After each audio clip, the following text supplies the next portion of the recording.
자, 이번에는 자기 상관에 대해서 한번 알아보도록 하겠습니다. 앞에서 우리가 이제 자기 상관의 어떤 문제로 인해서 여러 가지 폴살라미 문제가 이제 발생할 수 있다. 그런 얘기를 했었는데요. 그래서 이제 본격적으로 자기 상관이 어떤 것이고 이제 자기 상관 자료들은 어떻게 관리를 하는지 한번 알아보도록 하겠습니다. 자, 먼저 이 자기 상관이라고 하는 것은 영어로 auto correlation이라고 합니다. 그래서 auto라고 하는 의미는 자기 자신을 의미하는 거고요. correlation이라고 하는 것은 우리가 흔히 말하는 상관관계를 얘기하는데 일반적인 상관관계라고 하는 것은 서로 다른 두 개의 변수들 사이에 어떤 관계가 있을 때, 그러니까 직선적인 관계가 있을 때를 의미하는 것인데, 오토라는 말이 붙는 것은 뭐냐면, 그렇게 이제 두 개의 변수가 아니고, 이제 변수는 하나입니다. 그러니까 자기 자신 변수 하나밖에 없는데, 자기 자신의 변수 안에서 이제 상관관계가 존재한다라는 겁니다. 그럼 자기 자신의 자료 안에서 상관관계가 존재한다는 것은 무슨 얘기냐면, 측정을 한 시간이 즉 앞뒤의 데이터 사이에 그러니까 상관관계를 갖는다 이렇게 이제 보시면 되는데요. 예를 들면 공정의 어떤 케미칼 같은 것이 작용을 해가지고 공정의 어떤 농도가 케미칼의 농도가 공정에 영향을 미치는 경우 농도의 옅고 짙음이 한꺼번에 100%로 확 증가했다가 농도가 갑자기 옅어졌다가 이렇게 되는 것이 아니라 서서히 증가하다가 서서히 옅어지는 이런 과정을 거치게 되는데요. 그렇게 되면 시간에 따라서 어떤 값이 이렇게 변화가 되는 그래서 시간적 앞뒤 데이터 사이에 상관관계를 갖게 됩니다. 그래서 이제 아래쪽에 있는 이제 슬라이드를 보면 왼쪽에 나와 있는 것은 이렇게 시간에 따라서 반응치 y 값이 어떻게 변화가 되는지 xt 데이터가 어떻게 움직이는지를 이제 플로팅한 겁니다. 그래서 이거는 우리가 흔히 이제 시계열 그림이라고 부르는데 이 시계열 그림만 보고서는 사실은 이런 데이터가 자기 상관이 존재하는지를 일반인 분들은 알기가 꽤 힘들죠. 자, 그런데 이제 오른쪽에 그림이 뭐냐면 왼쪽에 있는 그림을 갖다가 시차를 더 가지고 보시면 y축에는 xt라고 되어 있고 x축에는 xt-1으로 되어 있고 그리고 y축에 xt라고 되어 있는데 t라고 하는 시점과 바로 전 시점 데이터 t-1 현재 시점의 데이터와 바로 전 시점의 데이터 사이를 이렇게 두 개의 컬럼에 넣어가지고 선점도를 그렸을 때 보시는 것처럼 이렇게 양의 상관관계를 갖게 됩니다. 자, 이렇게 되면 동일한 데이터지만 동일한 하나의 변수의 데이터지만 시간적으로 앞뒤 데이터들 사이에 상관관계를 갖게 되는데 이런 걸 우리가 자기 상관이 존재한다, 오토 콜레이션 존재한다 이렇게 합니다. 물론 이제 전문가들은 이렇게 오른쪽에 있는 그림이 아니고 왼쪽에 나와 있는 그림만 보더라도 이게 자기 상관이 존재하는 공정 데이터구나 그런 걸 어느 정도 알 수 있는데요. 대개 이제 자기 상관이 존재하는 공정 데이터 같은 것은 이 그림을 자세히 보시면 쭉 올라갔다가 내려왔다가 뭔가 이렇게 반복하는 듯한 그런 모습을 보게 됩니다. 그러니까 이런 형태의 패턴이 나타나면 대개는 이제 자기 상관이 존재한다라고 우리가 생각을 하게 됩니다. 자, 그럼 이런 자기 상관이 있으면 어떤 문제를 일으키는지, 어떤 영향이 나타나는지 그걸 우리가 이제 알아봐야 될 텐데요.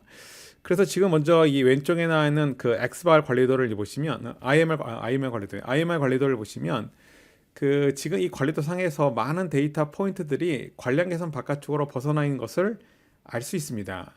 그러면 앞에서 우리가 뭘 얘기했냐면 in control ARL이라고 하는 것을 여러분들하고 얘기를 했는데요. 그래서 in control ARL은 보통 ARL 제로라고 얘기했고 그 값이 370이어야 된다. 즉 우리가 관리도의 관리 한계를 설정할 때 in control AR 값을 370이 설정을 해야 된다라고 했습니다. 자, 그런데 여기 찍혀 있는 데이터가 한 1000개 정도의 데이터가 찍혔으니까 만약에 370이라고 하는 것을 생각해 본다면 즉 370개마다 한 개 정도의 데이터가 관리 한계선 바깥쪽에 찍힌다라고 한다면 정상이라고 얘기했었죠. 그럼 여기 타점된 데이터의 개수가 한 1000개 정도가 되니까 370이라는 숫자를 생각해 본다면 한 3개나 4개 정도의 데이터가 관리 한계선 바깥쪽에 찍힌다라면 그런 관리도는 관리 한계가 정상적으로 잘 만들어졌다라고 볼 수 있습니다. 근데 위에 있는 이 I 관리도를 잘 보시면 많은 데이터 포인트들이 관리 한계선 바깥쪽으로 벗어나 있기 때문에 사실 in control AR 값이 370이 아니라 그거보다는 훨씬 적다고 하는 것을 알 수 있습니다. 그 얘기는 무슨 얘기냐면 지금 여기 있는 이 인디비듀얼 차트에 관리 한계가 굉장히 좁게 형성이 되었다라는 것을 알 수 있습니다. 바로 이 자기 상관이 존재하는 공정 데이터를 일반적인 슈아르트 관리도에 그냥 적용을 하게 되면 이처럼 관리 한계 폭이 굉장히 좁게 형성이 된다는 겁니다. 자, 그러면 왜 관리 한계 폭이 좁게 형성이 되느냐, 그걸 우리가 잠깐 따져봐야 되는데요. 자, 오른쪽에 있는 식을 하나 보도록 하겠습니다. 이 식을 보시면 거기 AR1 모델이라고 되어 있는데 우리는 뒤에 가보면 이 자기상관 자료를 우리가 처리를 할 때 아리마 모델이라고 하는 것을 우리가 이제 배우게 됩니다. 자, 이 아리마 모델 중에 하나가 바로 이제 AR1 모델이라는 것인데요. 지금 이 아래쪽에 나오는 식을 보시면 왼쪽에 시그마 X라고 하는 것이 있고, 그리고 오른쪽 텀을 보시면 분자 쪽에 시그마라고 하는 것이 있습니다. 자, 여기서 이 시그마 X라고 하는 것은 우리가 지금 관측한 X 데이터의 실제 올바른 표준 편차를 의미하는 것이고, 오른쪽 분자에 있는 시그마라는 것은 우리가 관리도의 일반적인 슈가르트 관리도의 관리 한계를 구하는 방식으로 시그마를 추정했을 때의 값이 되는 겁니다. 자, 그러면 여기 분모 쪽에 루트 안에 1-p의 제곱이라고 하는 것이 있는데요. 여기서 이 p라고 하는 것은 바로 이 아리마 모델에, 특히 여기서는 AR1 모델의 파라메타가 됩니다. 근데 여기는 이 p라고 하는 값은 0과 1 사이의 값을 갖게 되는데요. 예를 들면 이 p라고 하는 값을 0.5라고 한번 생각해 보겠습니다. 그럼 0.5의 제곱이 들어가게 되는데 0.5의 제곱은 0.25가 될 테고, 그 값을 1에서 빼게 되면 그 값이 역시 1보다 작은 값이 되겠죠. 그럼 0.75 갈 텐데 거기 루트를 취해봐야 값이 역시 1보다 작게 되겠죠. 그러면 그 위에는 시그마 값에 분모 쪽에 1보다 작은 값이 들어가니까 그 값을 나누게 되면 왼쪽에 나와 있는 시그마 X 같은 경우는 사실은 오른쪽 텀에 있는 시그마보다는 값이 훨씬 더 커지게 됩니다. 즉 무슨 얘기냐면 시그마 X라고 하는 것이 우리가 원래 자기 상관이 존재하는 공정 데이터에 대해서 올바르게 산출한 표준 편차가 되는데, 오른쪽에 있는 시그마를 가지고 관리 한계를 산출하게 되면 실제보다 굉장히 좁게 관리 한계가 설정이 된다. 그런 의미가 되겠습니다. 이처럼 우리가 이런 자기 상관이 존재하는 공정 데이터를 일반적인 슈가르트 관리도를 이용해서 관리도를 그리게 되면 바로 이처럼 관리 한계가 굉장히 좁게 설정하는 문제가 있기 때문에, 그래서 굉장히 조심히 우리가 관리도를 그려야 되겠습니다.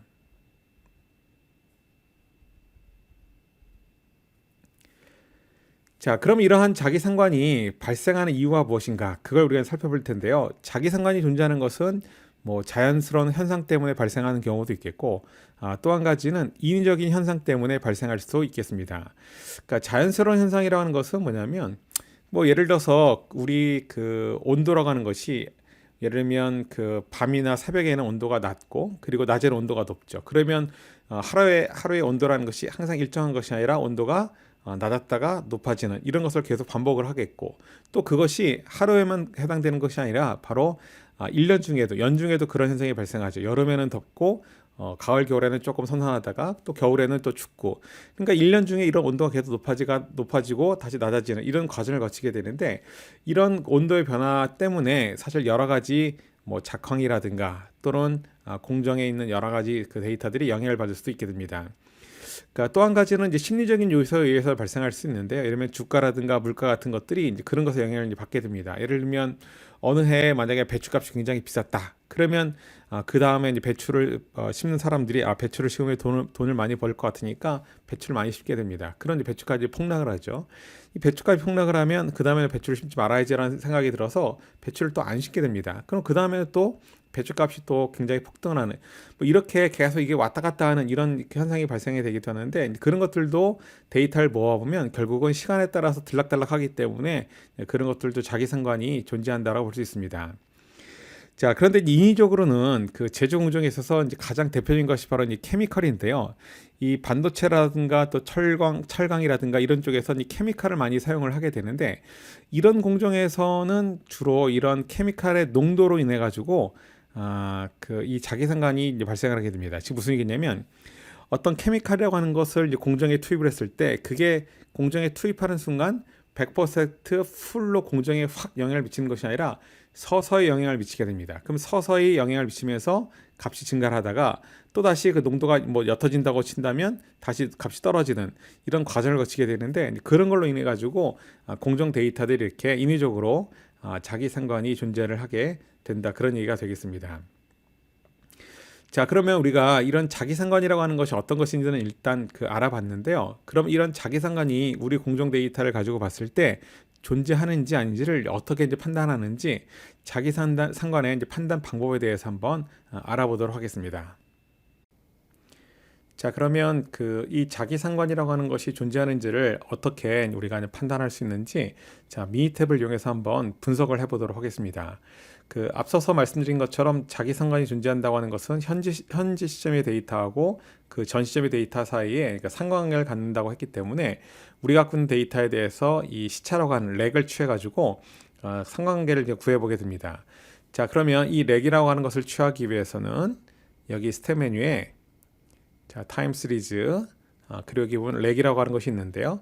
이 렉이라고 하는 것은 보통 우리가 이제 시차라고 하는 것을 Z-렉이라고 표현을 쓰게 되는데 여기 있는 이 렉도 그냥 시차라고 보통 부릅니다. 그래서 렉이라고 하는 것을 선택을 하면 지금 같은 대화 상자가 나타나는데요. 어떤 데이터를 가지고 렉을 취할 것인가를 선택을 해야 되니까 여기다 white를 지정해주고 그리고 렉 같은 경우는 1을 갑니다. 즉 한 칸만 밑으로 내려가지고 바로 전 시점의 데이터와 현재 시점의 데이터를 비교하려고 합니다. 자, 그리고 아래쪽에는 스토어 렉 컬럼스라고 되어 있는 것이 현재 워크시트의 마지막 열에다 저장한다라는 것이 디폴트로 되어 있으니까 자, 이걸 그대로 두고 자, OK를 누르겠습니다. 자, OK를 누르게 되면 지금 여러분들 화면에 보신 것처럼 이렇게 세 번째 열에 우리가 지금 갖고 있던 두 번째 열에 있는 값이 한 칸씩 밑으로 내려오게 됩니다. 그러면 두 번째 열에 있는 데이터하고 이제 세 번째 열에 있는 데이터를 가지고 우리가 이제 상가 분석을 하면 되는데요. 자, 상가 분석을 하기 위해서 자, 스텝 메뉴에 자, 베이직 스태틱스에 자, 코릴레이션 메뉴를 넣어보겠습니다. 자, 그리고 베리어블에다가 YT하고 YT 렉 1이라고 하는 것을 선택을 하고요.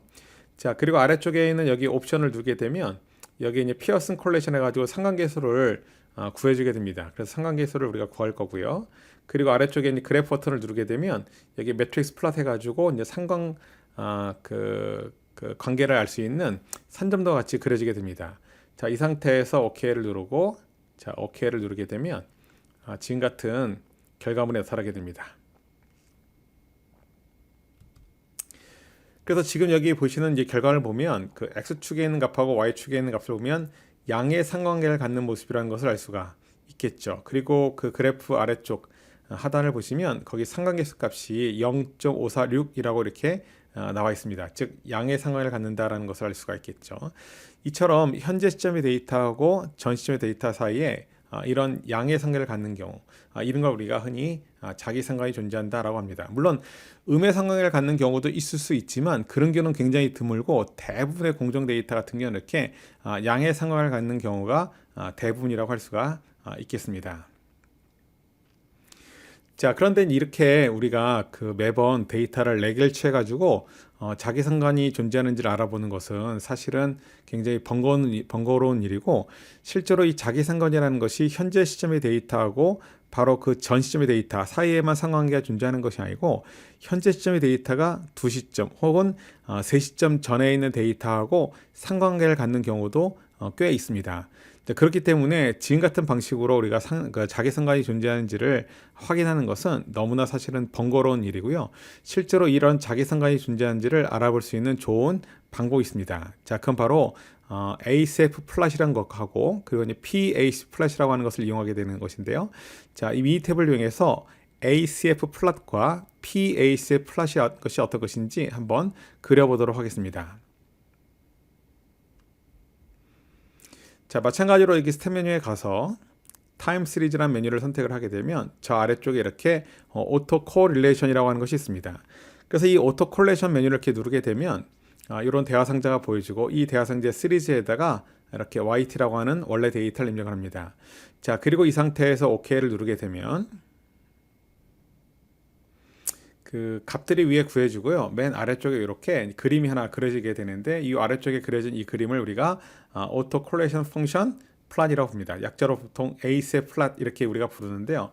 이 ACF 플랫에 나와 있는 그림을 잘 보시면 막대가 이렇게 있고 그 다음에 거기 가운데 쪽에 이렇게 빨간 선이 있습니다. 자, 여기는 이 막대라고 하는 것은 현재 시점의 데이터와 바로 전 시점 또는 전전 시점 사이에 이런 그 자기 상관의 정도를 나타내는 그 오토 콜레이션 값을 이제 구해 놓은 건데요. 그래서 여기에는 이 막대의 값이 빨간 선 위에 위에 있게 된다면 현재 이 데이터는 자기 상관이 존재한다라고 볼 수 있습니다. 그래서 지금도 여기 데이터를 보시면 첫 번째 막대, 두 번째 막대, 세 번째 막대가 어떻게 되어 있냐면 다 빨간 선 위에 벗어나 있는 것을 알 수 있는데요. 자, 이거 자체로 알 수 있는 것은 자기 상관이 존재하고 있구나. 이제 그런 걸 우리가 확인할 수 있게 됩니다. 자, 그런데 이제 문제는 자기 상관이 존재하는 데 있어서 현재 시점의 데이터가 바로 전 시점의 데이터와 자기 상관이 존재하는 것인지 아니면 전전 시점의 데이터하고 자기 상관이 존재하는 것인지 그런 것들을 우리가 이제 파악을 해가지고 이 아리마 모델이라는 것을 우리가 구분을 하게 되는데요. 그때 우리가 하나 더 사용하는 것이 바로 PACF 플랫이 되겠습니다. 자, 그래서 여기 이제 스텝 메뉴에 타임 시리즈 메뉴를 가보시면 이렇게 이제 partial auto correlation이라고 하는 것이 있습니다. 그래서 이 partial auto correlation 메뉴를 이렇게 누르게 되면 아까 비슷한 형태의 대화 상자가 나타나게 되는데요. 이 대화 상자에다가 YT를 이렇게 선택을 하고, 자, 그리고 OK를 누릅니다. 자, 그럼 마찬가지로 PSF라는 값이 구해지고 저 아래쪽에 역시 그 PACF 플랫이라고 하는 그림이 그려지게 됩니다. 자, 여기 있는 그림은 아까 우리가 봤던 ACF 플랫과는 좀 다른데요. 기본적으로 ACF 플랫에서는 막대들이 이렇게 지수적으로 감소하는 형태로 웨이브가 있는 그런 형태의 모양이 있는데, PAC 플랫 같은 경우는 첫 번째 막대만 이렇게 빨간 선 밖으로 벗어나 있고 나머지 막대 같은 경우는 전반적으로 이렇게 빨간 선 안쪽에 위치하는 걸 할 수 있습니다. 자, 이건 바로 뭘 얘기하냐면 현재 시점의 데이터가 바로 전 시점의 데이터하고만 자기 상관을 갖고 있는 그런 종류의 데이터라는 것을 우리한테 알려주는 겁니다. 보통은 이런 것을 이제 AR1 모델이라고 부르는데요.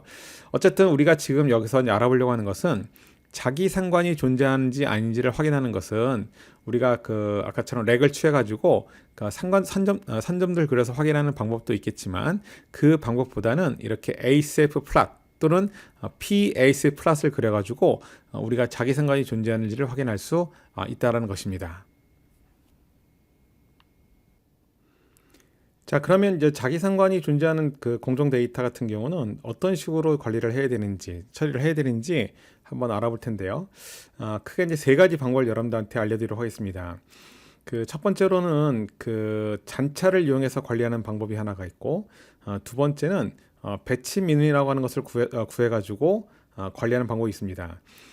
잔차를 이용한 관리 같은 경우는 우리가 이제 뒤에서 잠깐 설명할 아리마 모델이라고 하는 걸 만든 다음에 그 모델로부터 도출된 레지듀얼, 즉 잔차 값을 이용해서 우리가 관리를 하는 것입니다. 그렇기 때문에 일단 모델을 만들기 때문에 그런 걸 우리가 모델 베이스드라고 얘기를 하고, 두 번째는 이 배치민을 구성한 관리 같은 경우는 그런 모델을 구성할 수 없는 경우, 그런 경우에 모델과 관계없이 관리할 수 있는 방법이기 때문에 모델 프리라고 얘기를 합니다.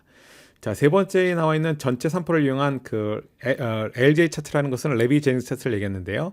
이 레비 제닝스 차트를 이용하는 것은 사실 교과서에서 설명하고 있는 것은 아니지만 실무적으로 한 번쯤 활용할 수 있는 방법이 될 수 있기 때문에 여러분들에게 소개를 해드리도록 하겠습니다. 자, 그래서 크게 이제 세 가지 방법을 가지고 이런 자기 상관 자료를 처리하는 것에 대해서 여러분들 소개를 해드리도록 하겠습니다. 자, 먼저 이 아리마 모델이라고 하는 것이 어떤 것인지를 잠깐 우리가 설명을 드려야 되는데, 아리마 모델이라고 하는 이란 것은 여러분들이 갖고 있는 데이터가 자기 상관이 존재한다. 그러면 자기 상관이 존재하는 그런 공정 데이터를 가지고 이 아리마 모델이라고 하는 것을 만들게 됩니다.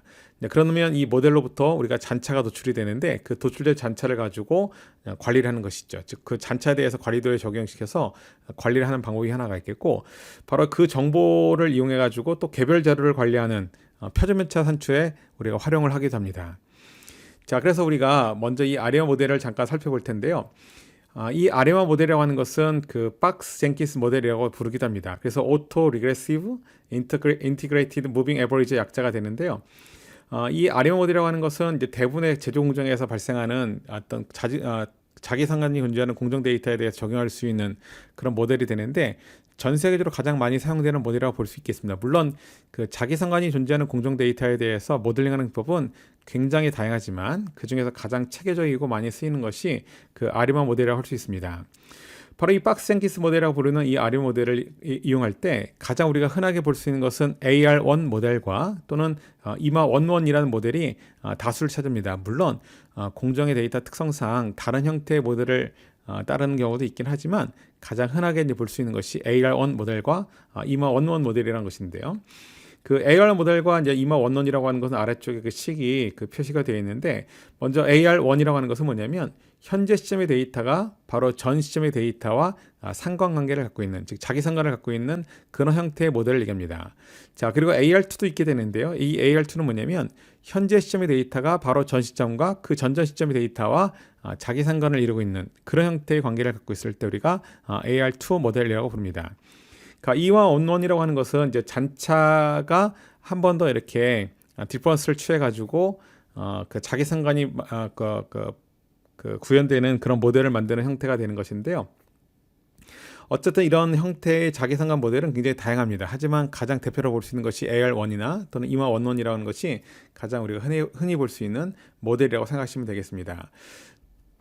자, 그럼 이런 그 RM 모델이 왜 이제 중요하냐면 앞에서 우리가 본 것처럼 우리가 이 그 슈아르트 관리도를 이용해서 이제 관리 한계를 산출할 때 흔히 그 구하게 되는 표준매체라고 하는 것은 실제 그 데이터의 표준매체보다 굉장히 작게 형성이 된다라고 얘기했었는데요.